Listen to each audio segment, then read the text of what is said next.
All right, what's up, and welcome back to part two. Let's get back into it. I love my Sunday church habit.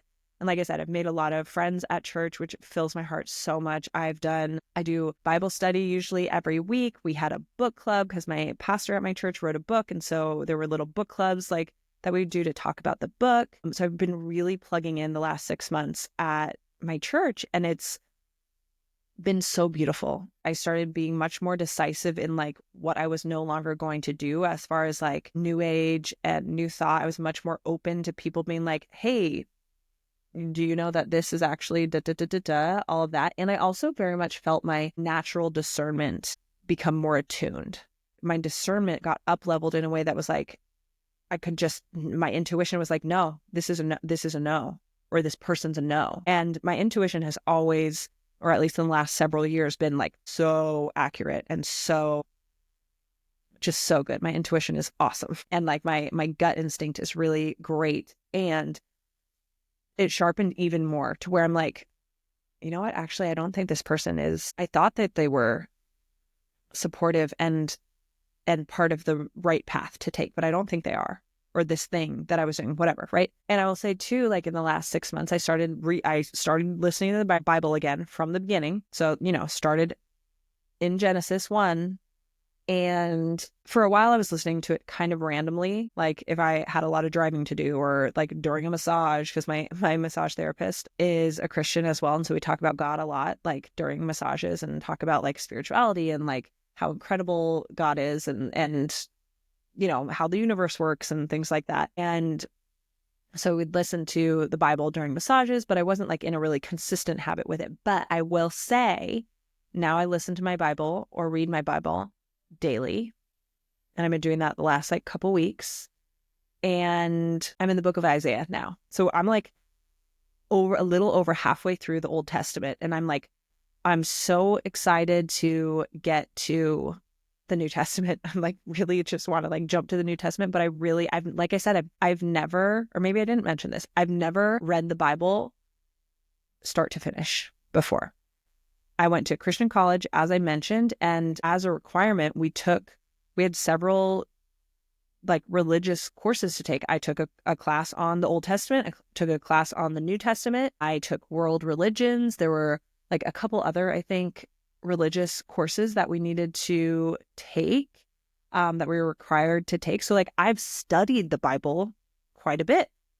I've read a lot of various parts of the Bible. I've written essays on things about the Bible and Christianity, right? I've gone to church a lot, so I've experienced a lot of the Bible, but never read it in its entirety.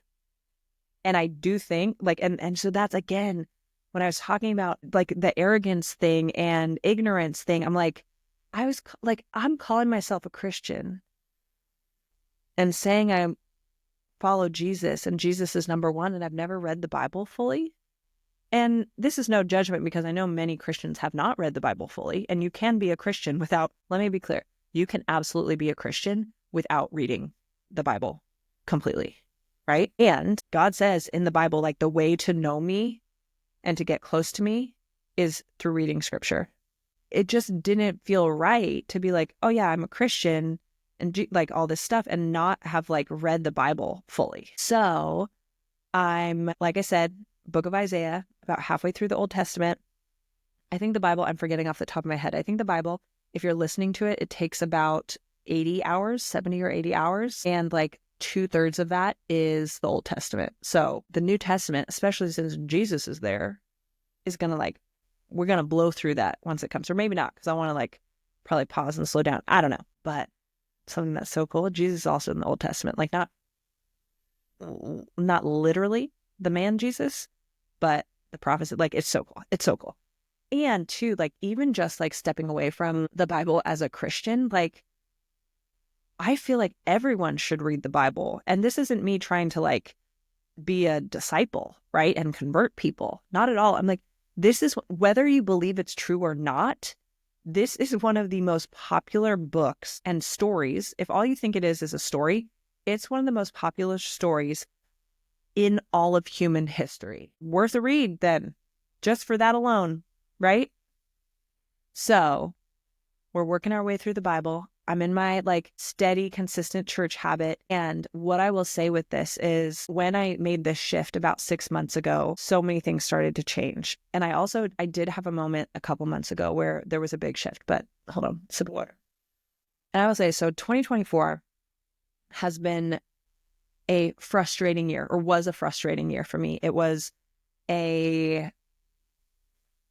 not my favorite year. Like a lot of things felt really hard in 2024 that I'm not used to feeling hard. Business felt hard. Money felt hard. My brain felt hard. If I'm being perfectly honest, I had a lot of there were a few months where I was struggling with like ADHD symptoms, the neurodivergent symptoms, that sort of thing.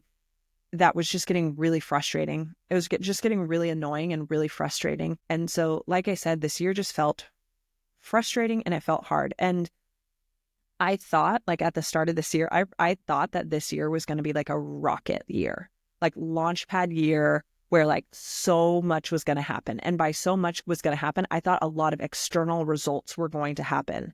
So I like set a lot of big goals. I probably set too many goals, if I'm being perfectly honest with myself. Too many things to focus on. And I did not crush my goals.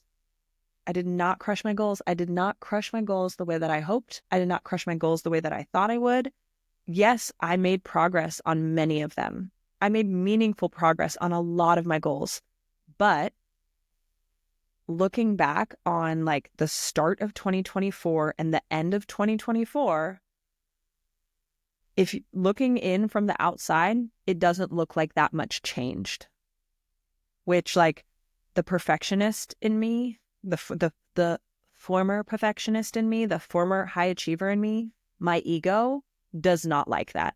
There is a part of me that feels like I was a failure because I'm like, oh, you didn't crush your goals. You didn't make a crap ton more money this year than you did last year. You didn't XYZ. You didn't do this. Like, what were you doing? What were you even doing in 2024?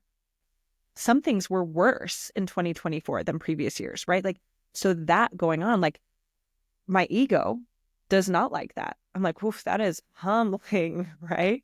I'm like, man, but what ended up happening, and interestingly, my word or words for this year were consistency and discipline. I thought that consistency and discipline were going to yield the big external results, right? I'm like, my man that I'm going to live my life with and have my babies with, he will be in my life.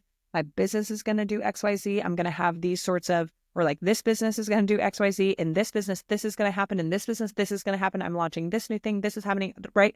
Like I thought all these things were going to happen as a result of consistency and discipline. And instead, this year ended up being very much a recalibration year. It was much more of a year of pressure and simplification. And like I said, recalibration. It was a year of, and I will interrupt myself here real quick. I am so grateful. Thank you, God. I am so grateful that I went through my somatic healing certification and that I have become so skilled at managing my nervous system, reprogramming my subconscious beliefs, reprogramming my nervous system. Like I'm so happy that I am very good at nervous system management and maintaining a steady nervous system, because this year, had it happened a couple of years ago, I would have been a stressed, anxious mess all the time.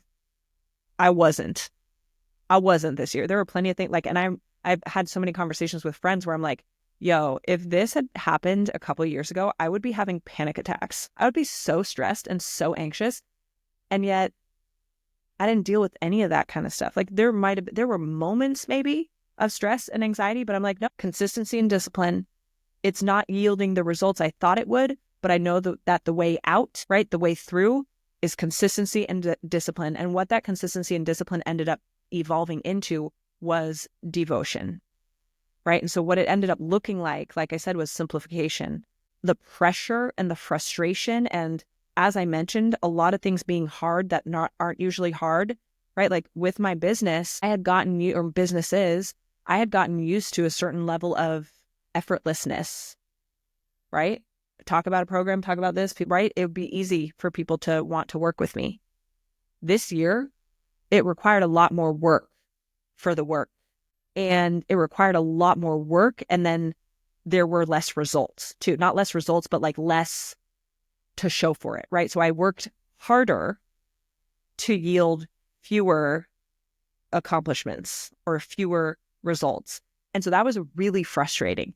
And part of the pressure and the frustration and the stuff just not feeling like it was working forced me to simplify in a lot of areas, right? To look at my businesses and be like, okay, well, if this is hard, like this is hard, the momentum is not in my favor right now. I'm like that. I don't think that means just give up, but it gave me opportunities to look at what I was doing in my life and be like, what is essential to keep? What gets to go, right? What am I spending money on that I'm not using, right? Like what subscriptions or like where am I being wasteful in my money, in my energy, in my activities, in my habits, all of that. Let's tighten this up. Let's simplify. And also like one of the big themes for me this year was if I want all these things, right? I want to get married again. I want a life partner. I want to spend my life with an incredible man. I want to have babies. I want like these goals. I want to accomplish these goals in my business and my career and just in my personal life. I want to get my own horse one day. Like all of these things. If I want all of these things, how am I nurturing, nourishing, and showing devotion to all the blessings that I currently have? In my relationships now, am I showing up as the best friend that I can be? Daughter, sister, right? Am I showing up as the best coach for my clients? Where can I increase my devotion to what's already in my world? Where can I romanticize everything that's in my world already? Where do I get to be a better steward of all the blessings that I already have? I'm asking for more. I'm asking for more. I'm asking for better. Look at your life. Look at how good your life is. So many people, like one, I'm living a life that I used to dream about, first of all. And then also, so many people would happily trade places with me in a minute, in a second. And I'm asking for more. So it was a big year of me being like, okay, how do I like, whether it's with the stuff in my house, right? Like, how do I romanticize doing my own dishes? Like that sort of thing. I don't like doing dishes. I don't like doing my dishes. I'm gonna be really honest. Right? But like, how do I become a better steward of everything that I have? I have a home that is beautiful. It's not a home that I think that I'll live with my next husband in. It's not the home that I think I'll raise my children in. But I'm like, but this is my home now. How do I show devotion and appreciation even more for this home? Right? How do I show that I'm grateful for every penny in my bank account? And that's not just through gratitude, right? It's also through becoming a better manager of my money, becoming more intimate with my money, knowing when money's coming in and when money's going out more intimately. It's about knowing, being like, yeah, oh, just because I have it doesn't mean I should be spending it on XYZ. Just because I have it, do I need this thing? Right. So it was, like I said, simplification, recalibration, a lot of squeezing. This was a squeeze this year, and it was frustrating in a lot of ways, and a lot felt like it wasn't working. But if all that had to happen for me to come back to God and to refocus my life and my heart on Jesus, then it was well worth it. And as I say that, I'm like, please, can 2025 not be like 2024? And by not be, I would like it to be wildly different in the best way. Right? And still, I can look back on this year with so much gratitude, because as frustrating as a lot of it was, like overall, I was so happy. I was so happy. and so grateful. And the squeeze like brought me back to God. And part of like how I make it make sense is that what I had built before, the stuff that was working really well, the stuff that was so easy, the stuff that like I didn't have to try very hard at and blah, blah, blah, all this kind of stuff, all the money, all the whatever, that wasn't built on the right stuff. It was built on stuff that I thought was good, that was part good maybe, but it wasn't built on a foundation with God. And a big change that I made a couple months ago was that I noticed that for the last few years and stuff like that, I was really involving God in the highs and lows, but not in the journey. So when things were really hard, I would turn to God. I would ask for help. I would be crying, like, please help me. When things were amazing, I would be talking to God about gratitude, like how grateful I am. Thank you so much. Thank you, thank you, thank you. All of that. I often express gratitude, right? Oh, I'm so grateful for that. Like that's been a habit of mine, a practice of mine for a long time. But I wasn't involving God in the process. I was putting the entire process on myself. And not really from a place of arrogance either, though I think it can be like unaware arrogance. I was putting the entire process on myself because I thought that that's how I had to do it, right? I was like, well, I need to figure out this problem. And then when I get the solution, right, or I get the reward, or when it all works out or the goal is accomplished, then I'm going to celebrate with God. This stuff gets me so emotional. And just like what I think when that happens, I'm like, oh. Like God's perspective of being like, one, God is so patient, right? And while I'm doing all this stuff, while we're doing all this stuff, probably looking to me like,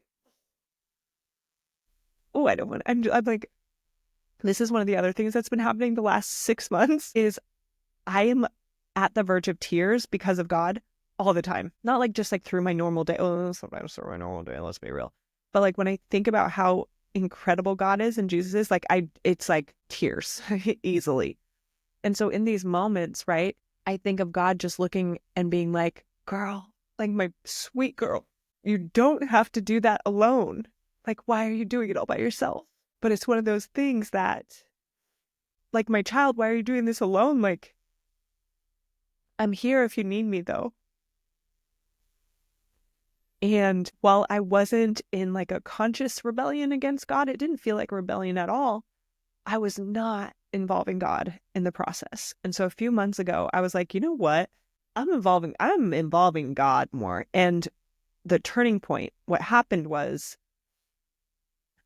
I had this moment, as I mentioned, this year was a struggling year or a challenging year for me with regard to ADHD symptoms. So I've talked about this a bit before, but I have, I get to deal with complex PTSD and a fun mixture of like neurodivergence in the form of like ADHD symptoms and like autism symptoms. Oh, it's very hard to say out loud. And part of my healing journey the last several years has been to unmask and unlearn like so many, like all the programs that I thought I had to run and to get out of survival mode, right? Because I lived so much of my life in survival mode. And so much of my healing the last like 6-7 years was to, like I said, eliminate the perfectionism, people pleasing, overachieving, unworthiness stuff, which comes from a lot of different places, of course, but a lot of that is because those were the survival patterns that allowed me to survive, obviously, as a little kid, as a young woman. Those were the survival patterns that allowed me to blend in enough because I don't think I ever really blended in. so that's been a lot of the focus of my healing, is like all that kind of stuff, which uncovered, right, with all that cleared away, it's neurodivergence, right? And so it's this interesting combination of those things, right? From, I think there's a certain element of epigenetics involved, right? Like lineage stuff that's passed down genetically. And I think there's also, there's also a childhood trauma element to it. And I think like on some level, it's a spiritual thing and a spiritual gift in some ways. And there's also a lot of people that believe that like neurodivergence is a disability. I will say, like, yes, there are certain levels of these things that make life very hard. And there are people who struggle with neurodivergent disorders, if you will, that make it so that they can't really function, can't be independent, anything like that. I'm so grateful that I am a incredibly high functioning neurodivergent person, and that my neurodivergence is not debilitating, and it is not something that it's not a handicap for me, right? And with it too, there are plenty of times, like looking back in my life, when I'm like, if only somebody had identified that as neurodivergence, I think many things in my life would have been a lot easier. We'll do a neurodivergent episode one day, because the interesting thing about neurodivergence in women and like ADHD in women is, sure, sometimes it can look like how it looks in boys or how it looks in men, which is often more hyperactive, right? Is easily distracted, hyperactive, all that. The way it looks for many women is how it looked for me, which is perfectionist, straight A student in many clubs, excelled in all my extracurriculars. I sang, I did art, I did sports. I was MVP of my soccer team, captain of my soccer teams. I graduated. I had, like I said, straight A's. No, I was in all the AP and honors classes, so I had higher than a 4.0. I double majored in college. I graduated with honors in college, excelled in my career, like all these things where from the outside looking in, you're like, there's nothing wrong with her. If anything, like the opposite, right? But anyway, this another conversation for another time. Where was I even going with that? So as I mentioned, this year was challenging for my ADHD symptoms. And I had a few months, like during summer and fall. I had a couple months during summer and fall where it was especially challenging. And I was having a really hard time focusing and specifically focusing on the things that I knew I needed to do, because they were boring, because they didn't seem fun, because I didn't feel like doing them. I could focus on things that were interesting to me. I could focus on things that were fun. I could focus on things I was curious about, but I was having a really hard time focusing on the things that like I needed to do to like not survive in a life or death sense, but like I wasn't wanting to work very much, but I was, again, consistency and discipline was the vibe. So I'm like, all right, I'm going to show up today again and I'm going to do the actions, but it's so annoying because the results aren't really happening and this is really just sucks, right? And so my focus, I was having a lot of trouble with focus. And sometimes as well, women who are neurodivergent, women who experience ADHD can also experience PMDD, which is premenstrual. Oh shit, I don't even remember what the definition stands for, but PMDD is like PMS times 100. And I've experienced PMDD not all the time, but at certain times throughout my life. And for me, what that feels like is, I'm going all over the place with this episode. It's just a really exaggerated form of PMS that feels like depression. Actually, I don't know what it feels like to be bipolar, and I don't know what it feels like to have borderline personality disorder. But based on what I know about those disorders, PMDD, I feel like feels similar to what it might feel like to have like borderline personality or something. It's just for me, such an extreme emotions, really hard time focusing, and a very, very challenging like self-worth struggle. And that can happen, like that happens during the luteal phase. So right before you get your period, right, which is when PMS symptoms typically happen. But for women who experience PMDD, it's going to be that week. But sometimes it's like 2 weeks out of the month where you're feeling depressed, out of control, insanely emotional, like far more than normal PMS. And so I had a couple months where I had some PMDD symptoms. And now what helps me manage that, just since I'm talking about it, is being consistent with workouts, making sure I'm staying hydrated, making sure I'm taking my vitamins and my supplements, and making sure I'm getting plenty of sleep. So it's all like things to just stay healthy, right? It's all things to just stay healthy. And I will say I'm good at those things. I'm really good at those things because those things make me feel so good. I'm good at those things. And there was like maybe a month where I forgot to reorder this one supplement that helps my hormones, and so I was off of that for a little while. And so my hormones got a little funky, or like, I'm not drinking enough water, or I'm not prioritizing my sleep, or oops, I'm smoking a little too much weed. Right. And so I had a couple months where I was having pretty bad PMDD symptoms, pretty bad ADHD symptoms. And I got to this point where I was like, you know what? Maybe I need, and this was like a big turning point for me. I was like, maybe I just need to go on medication. Maybe I just need to go on medication.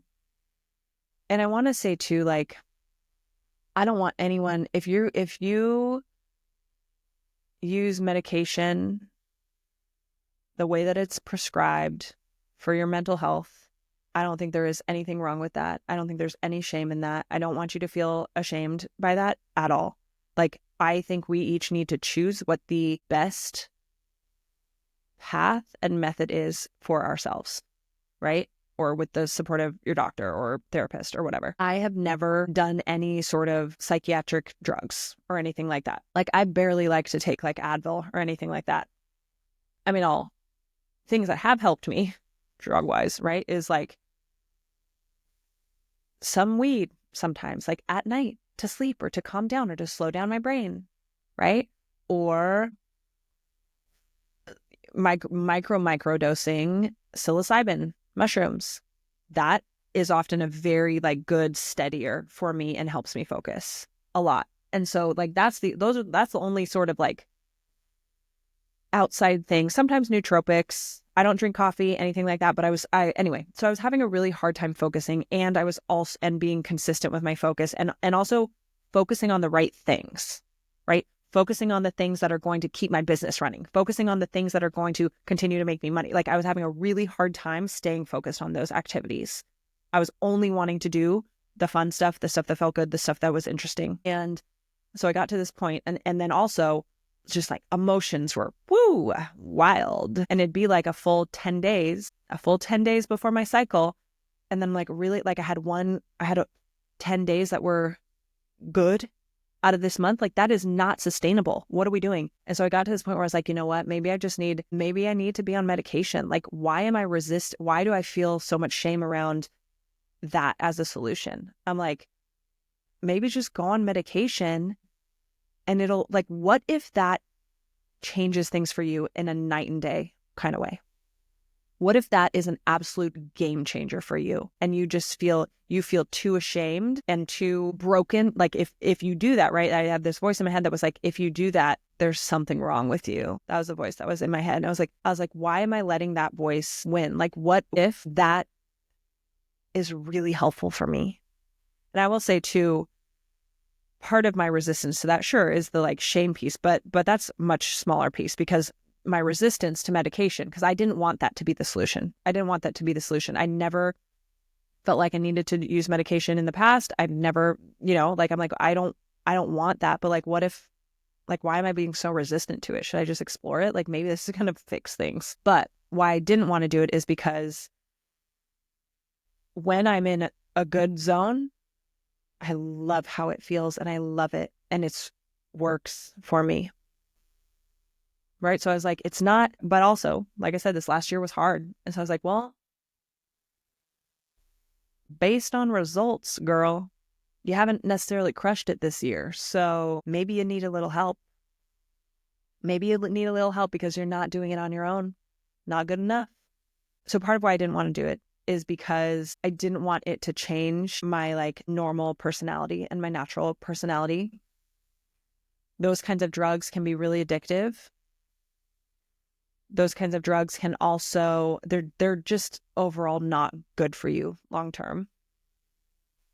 I also didn't want to become dependent on them. I didn't like, I've never struggled with addiction or anything like that, but I didn't want to, I don't want anything to be a crutch, right? But I was at this point where I'm like, well, this isn't a crutch. You're running around with one leg. Like you kind of need a crutch or another leg right now.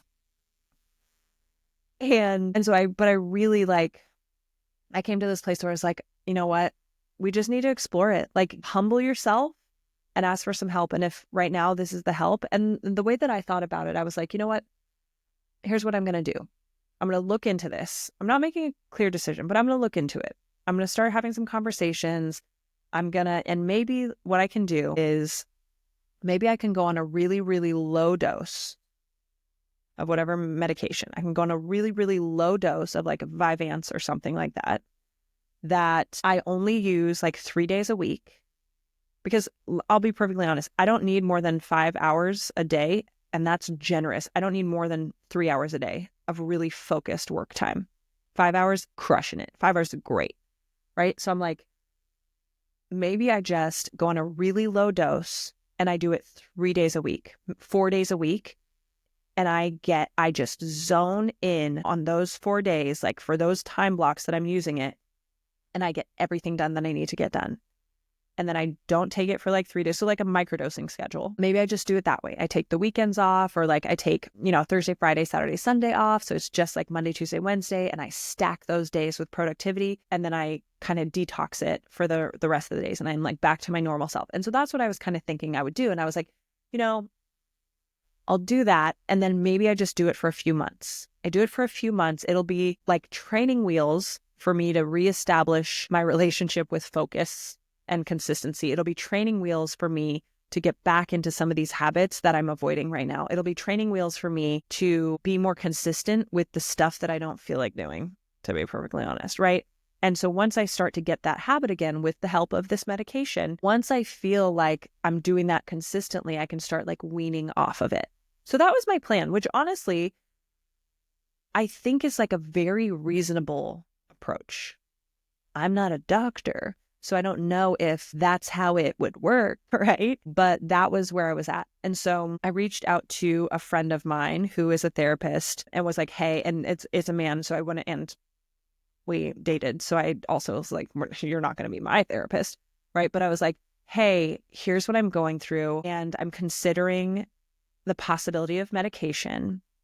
Can you direct me to a female psychiatrist or female therapist who I can talk to about what I'm going through and what I'm dealing with? Like, she needs to be somebody who is experienced with high achieving, formerly high masking neurodivergent women. And I want the possibility, and I'm like, purely talk therapy will not work for me. I need someone who also understands somatics and like subconscious and nervous system work. And I'm like, and I want the option to possibly consider medication. And he received that very beautifully and was super encouraging and everything. And he directed me to a female therapist. And I had a call with her and I explained like literally everything that I explained to you. And she turned out to not be somebody who could prescribe drugs. She was a therapist, but she had a lot of experience in somatics. And I had this phone call with her, basically saying everything I just told you.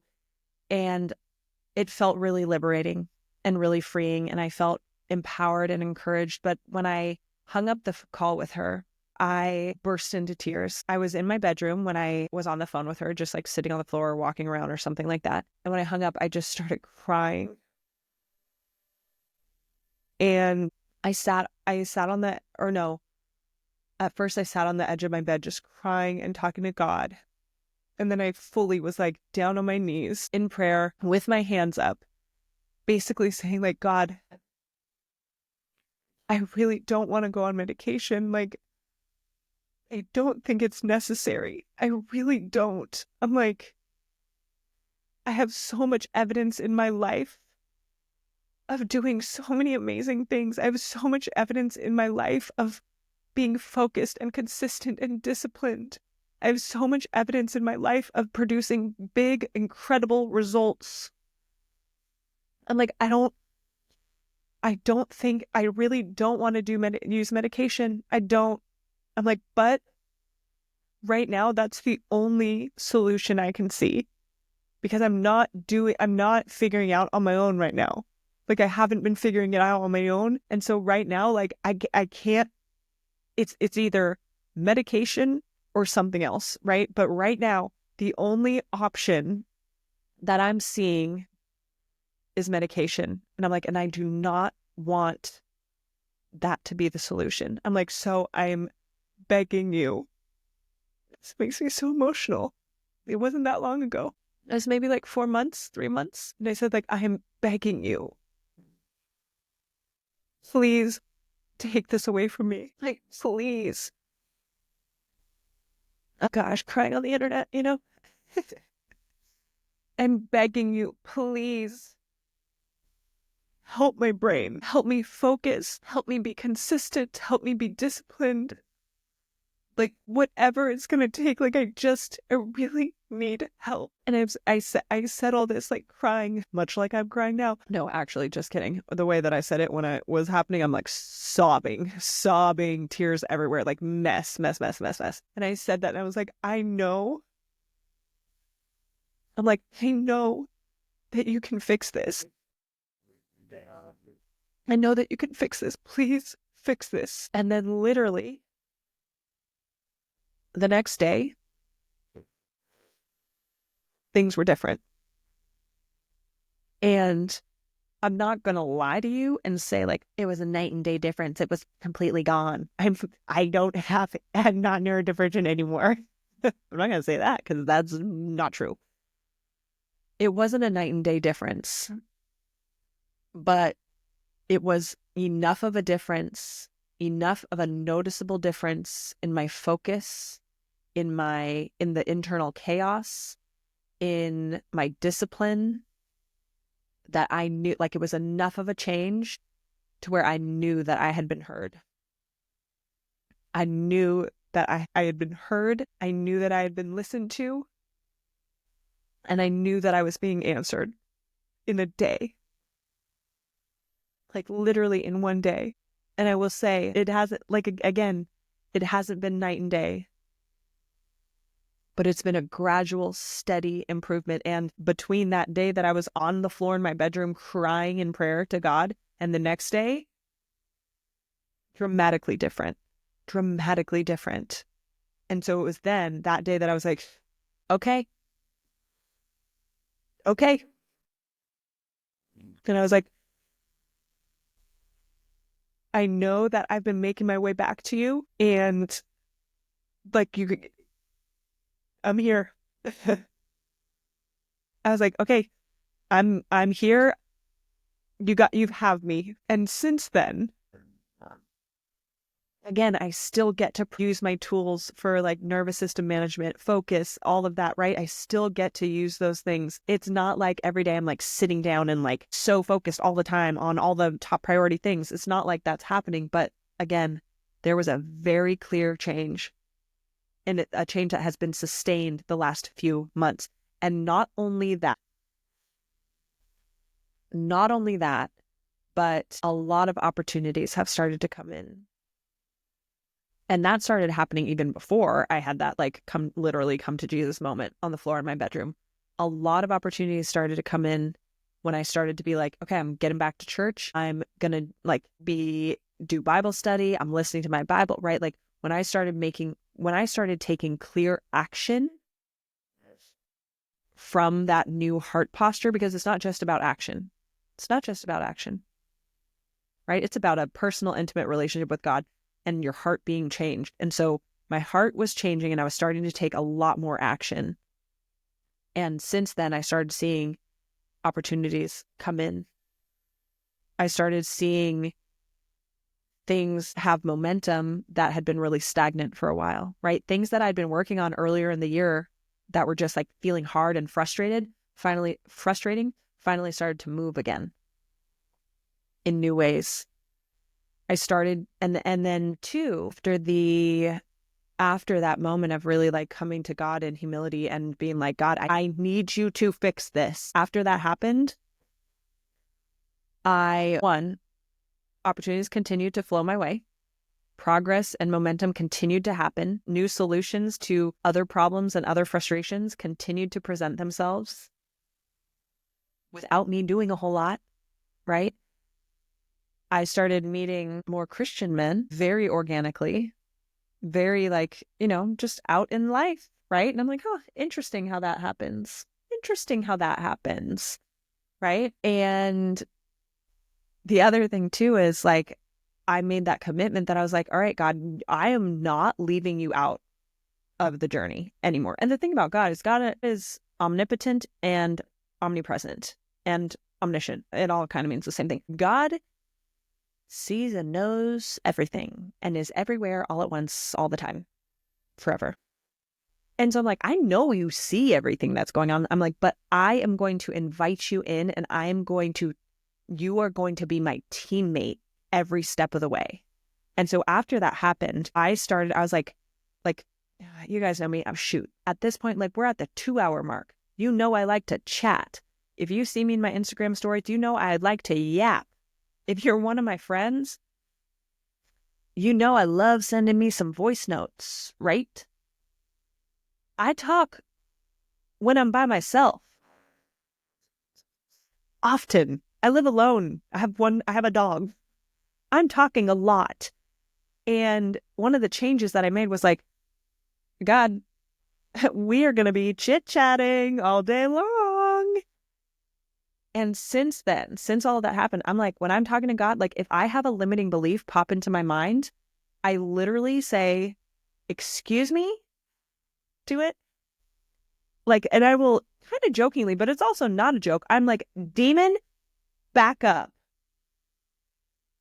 Demon, back up. Do you know who my dad is?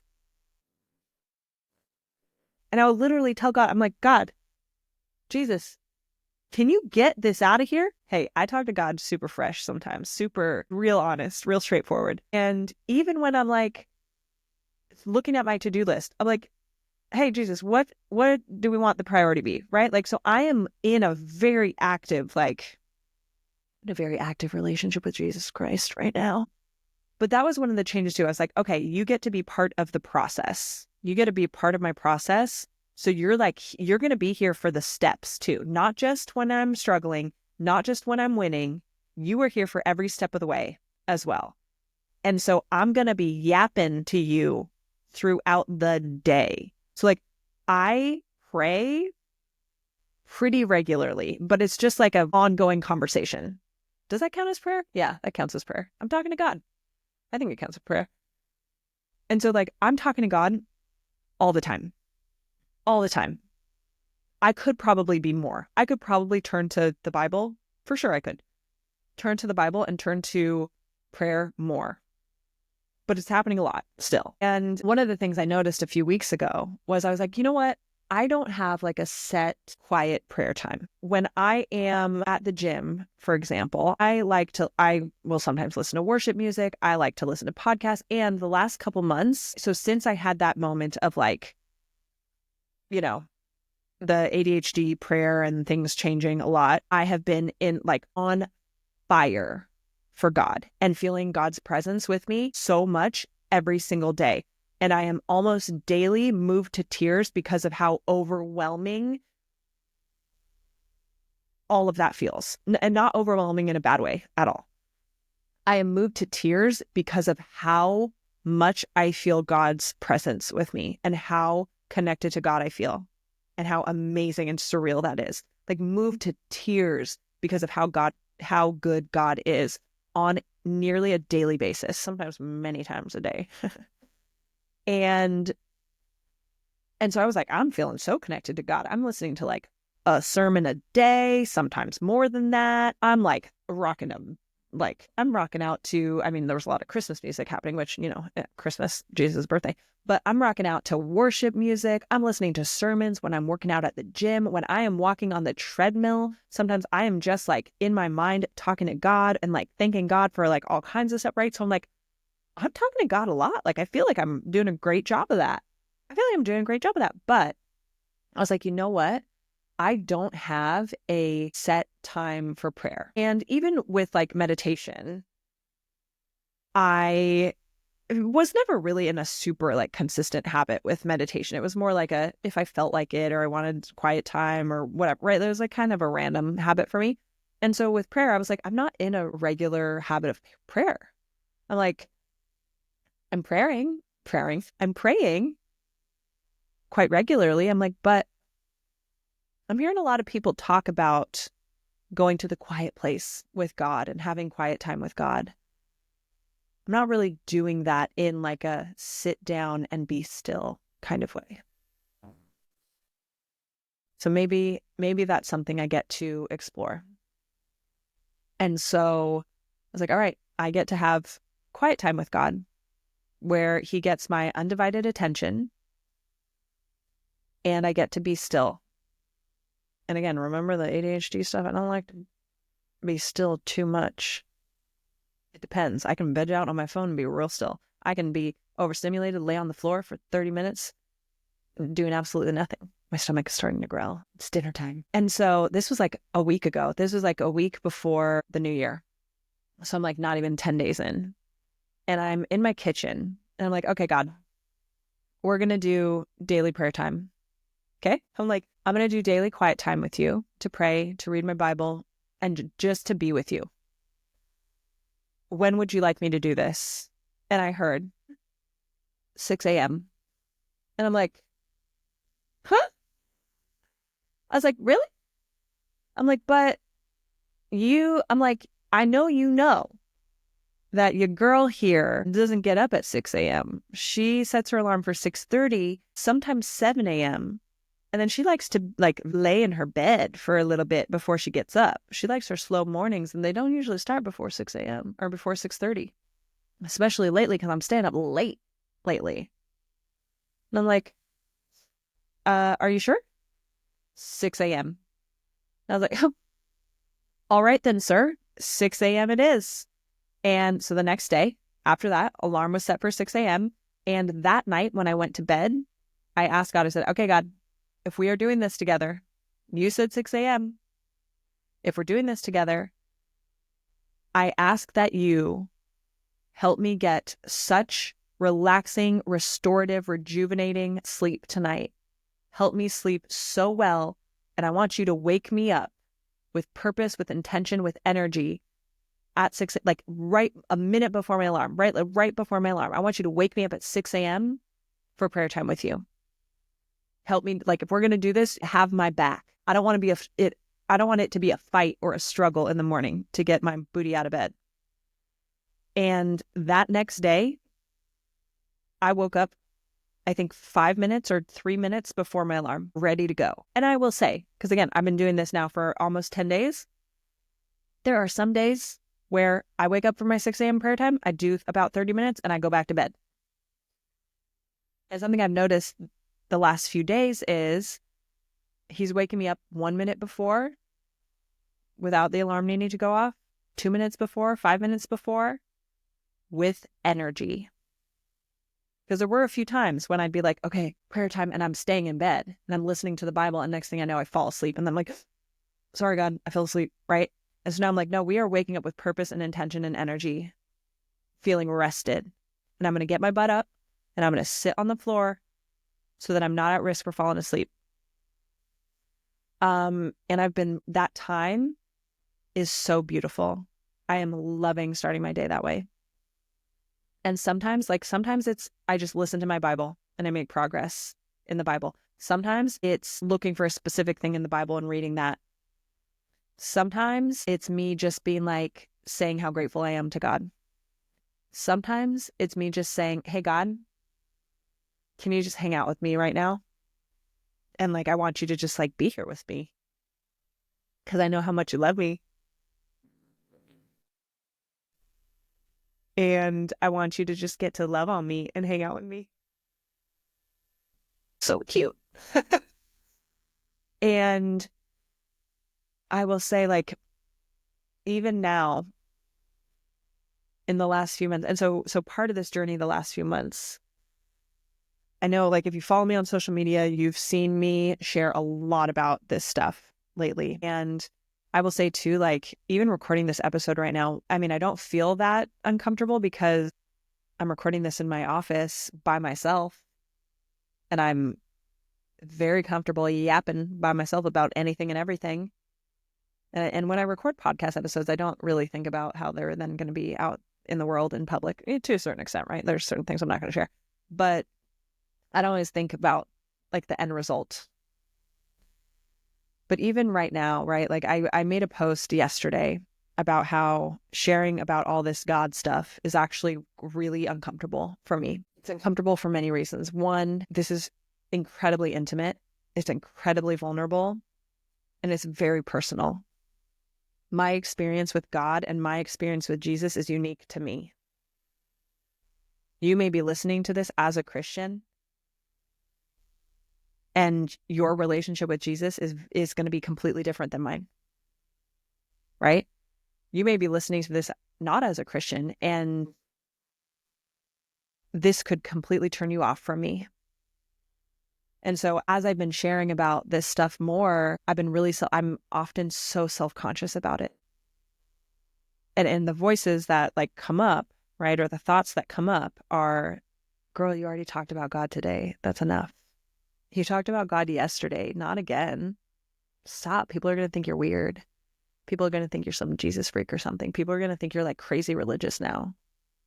This is going to push people away. This is going to hurt your business. Your brand isn't about being a Christian. So what are you doing talking about Christianity and Jesus so much? Stop it. And I've definitely listened to those voices and been like, let's save it. I'll just voice note a friend, which maybe that's better sometimes. But I know too that a lot of the time that voice, even what I'm about to say, even what I am about to say feels uncomfortable. That voice, when that comes up, demons, Satan, that you don't want to talk about God again. You don't want to talk about Jesus again. Stop posting that. You're going to look silly. People don't really want to hear that. People are going to think your whole brand is changing. That's not about your business. Stop it. You're going to look weird. What are people going to think? What if you lose followers? That is the enemy, right? God doesn't speak to you that way. God is not going to speak to you in a way that puts you further away from God or makes you scared about talking about God. And so when I share about God in social media, like, one, as I mentioned, like, I'm feeling so activated and so lit up and just overwhelmingly filled up with God's love. And I'm feeling God so close in my life and so connected to God. Something you guys know, that I love sharing about things that activate me, things that inspire me, things that help me grow, things that support me, things that challenge me even. I love sharing about things that I think are going to inspire, support, and even challenge you in good ways, right? And so why would this be any different? Because it's God, right? Because we're not supposed to talk about God and religion publicly. And with that, like, yeah, I don't, there's a part of me that wants to go like, my brand isn't changing to be about God. But what if it does? Like, maybe, I don't know. I don't know what it's going to look like in a couple months at the end of this year. I don't know. And part of also why I've been talking about it so much, yes, because I'm feeling it so much in my heart and soul. And because I'm also doing more things focused on God, like church, Bible study, hanging out with other Christians, like that kind of stuff. But also because like I've been in a really deep process of deconstructing my beliefs too, right? Like so many of the things that I've been believing the last few years or exploring the last few years, I'm doing a lot of research to understand those things better. I'm doing a lot of research to understand my current beliefs and where I'm going, right? So this is a win for the ADHD. I am hyper fixated on this stuff because I'm so curious. It's making me feel so good, and it's yielding beautiful results in my life and in my heart and in my spirit and my soul, all of that. And like I said, I'm in this like, let's tear everything apart kind of mode, which goes back to the theme of recalibrating, the theme of simplification, theme of like clearing out unnecessary stuff. Let's tear everything apart and look at it more with more discernment, with more scrutiny, you name it. Let's tear it all apart, look at it more closely, and understand what I was believing and what I am currently believing and what I want to continue to believe. And so I'm in this really like fired up, almost like research kind of mode. And I like sharing about the stuff that fires me up and the stuff that's having a positive impact on my life. And I will say too, also, I mean, the last 2 weeks with the Christmas holiday, like I've been taking some time off and I've been relaxing a lot more and like family time and like not in work mode as much. So I'm also not posting so much about work stuff, right? So as I'm giving myself another day or two, like I said, today is January 2nd. I'm giving myself till like, it's Thursday, January 2nd today. I'm going to give myself until Friday, right? To still be on winter break. And then Monday, we're back into the normal swing of things. So my content is going to become more diverse again, right? With the more normal topics that I tend to talk about, like magnetism, like feminine embodiment. I'm going to be talking more about neurodivergence and stuff like that. So I will be going back to the more normal scheduled programming, right? But I will say like, it's pretty like out of my comfort zone to be talking about this stuff so much on social media. And like now recording a 2-hour episode about this is very out of my comfort zone. It's not out of my comfort zone right now as I'm doing it, but once it's out in the world, it's going to make me a little uncomfortable. I know that. But and I'm sure I've lost followers. I'm sure I've lost followers because of this. I'm sure there are people who are talking about me because of this. I'm sure that there are people who maybe wanted to work with me in some capacity who don't now. I'm sure there are people who are looking at me like I'm a freak. That's okay. To be perfectly honest, I really got over worrying about what people think of me like a few years ago. So go wild, right? And I also know that there are probably a lot of people who now want to draw closer to me because of this. There are probably a lot of people, and this isn't why, right? Let's be very clear. This isn't why I'm doing this and sharing this. But there are probably people who are feeling more connected to me now, or who are seeing their story and their experience in me now and feeling less alone. There are probably people who have been going through their own journey with their faith in a similar way as me, who might be like, you know what, I'm going to go to church now. And that feels so special. And I will say, like, I'm saying, I know there are people like this because I've been getting so many beautiful messages in the last 6 months since like really going back to church. Like I invite friends of mine. So far, none have come. Oh, actually, one of my girlfriends has come. I invite friends to come with me. And I have friends who are like, oh, shoot, I'm busy, but please keep inviting me. And I love that. I'm happy to go by myself. And when my friends and people I love are asking questions about this, like it's so special. And it makes any discomfort not matter. Like I had a girlfriend who a few weeks ago who similarly struggles with a lot of ADHD stuff and PMDD as well. And we were talking a lot about that kind of stuff. And then we were talking a lot about God and everything. And she was asking me a lot of questions on how do you pray? I don't know how to pray. And I'm like, I mean, I'm not like a expert on it, but I just talk to God. And a few days later, she texted me being like, I prayed to God today, and getting private messages from people and even comments on things. And again, I'm not sharing it publicly for the validation. I don't need the validation. I used to need validation externally. I don't anymore. And not just because of God, but like that was part of my healing process a few years ago. I don't need it. But like the comments too of people like celebrating this part of my journey, it does make a difference. The comments of people being like, oh my gosh, me too.